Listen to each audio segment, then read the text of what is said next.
ನಮಸ್ಕಾರ, ನಾನು ಶಕುಂತಲಾ. ಆರೋಗ್ಯವೇ ಮಹಾಭಾಗ್ಯ ಅಂತಾರೆ. ಇತ್ತೀಚಿನ ದಿನಗಳಲ್ಲಿ ಕೊರೋನಾ ನಂತರದಲ್ಲಿ ಸಾಕಷ್ಟು ಜನರಿಗೆ ಆರೋಗ್ಯ ಸಮಸ್ಯೆಗಳು ಎದುರಾಗ್ತಾ ಇದೆ.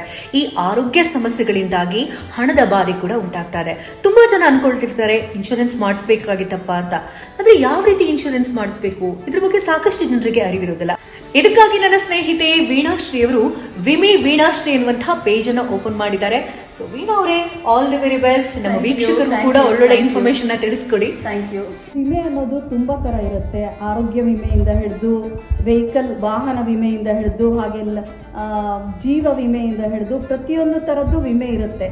ಪ್ರತಿಯೊಬ್ಬರಿಗೂ ವಿಮೆ ಅನ್ನೋದು ಎಷ್ಟು ಇಂಪಾರ್ಟೆಂಟ್ ಅನ್ನೋದು ಯಾರಿಗೂ ಗೊತ್ತಿರಲ್ಲ. ಈಗಿನ ಕಾಲದಲ್ಲಿ ಆರೋಗ್ಯ ವಿಮೆಯ ಇಂಪಾರ್ಟೆನ್ಸ್ ಏನನ್ನೋದು ಯಾರಿಗೂ ತಿಳಿದಿರಲ್ಲ. ಪ್ರತಿಯೊಂದು ನಾಗರಿಕರು ಇದ್ರ ಪಾಲಿಸಿ ಇದ್ದಲ್ಲಿ ಅವ್ರಿಗೆ ಎಷ್ಟು ಅನುಕೂಲಗಳಾಗುತ್ತೆ ಅನ್ನೋದ್ರ ಬಗ್ಗೆ ನಾನು ತಿಳಿಸ್ಬೇಕನ್ನೋದೇ ನನ್ನ ಒಂದು ಗುರಿ. ಆ್ಯಂಡ್ ಈ ವಿಮೆ ಅನ್ನೋದು ವಯಸ್ಸಾದವರಿಂದ ಹಿಡಿದು ಚಿಕ್ಕ ಮಕ್ಕಳಿಂದ ಹಿಡಿದು ನಮ್ಮಲ್ಲಿ ವಿದ್ಯಾರ್ಥಿಗಳಿಂದ ಹಿಡಿದು ಫ್ಯಾಮಿಲಿಯಿಂದ ಹಿಡಿದು ಪರಿವಾರ ಪಾಲಿಸಿ ಅನ್ನೋದು ಇದೆ. ವಿದ್ಯಾರ್ಥಿಗಳಿಗೆ ವಿದ್ಯಾರ್ಥಿ ಮೆಡಿಕ್ಲೇಮ್ ಪಾಲಿಸಿ ಅಂತ ಇದೆ. ಸೀನಿಯರ್ ಸಿಟಿಸನ್ಸ್ಗೆ ವರಿಷ್ಠ ಪಾಲಿಸಿ ಅಂತ ಇದೆ. ಸೀನಿಯರ್ ಸಿಟಿಸನ್ ಪಾಲಿಸಿ ಅಂತ ಇದೆ. ಪರ್ಸನಲ್ ಆಕ್ಸಿಡೆಂಟ್ ಅನ್ನೋದು ಒಂದು ಪಾಲಿಸಿ ಇದೆ. ಸೊ ಈ ಎಲ್ಲಾ ತರದ ಪಾಲಿಸಿಗಳ ಬಗ್ಗೆನೂ ನಾನು ಇನ್ಫಾರ್ಮೇಶನ್ ಕೊಡ್ತಾ ಬರ್ತೀನಿ. ಫಾಲೋ ಮಾಡೋದು ಮರಿಬೇಡಿ ವಿಮೆ ವೀಣಾಶ್ರೀ ಇನ್ಸ್ಟಾಗ್ರಾಮ್.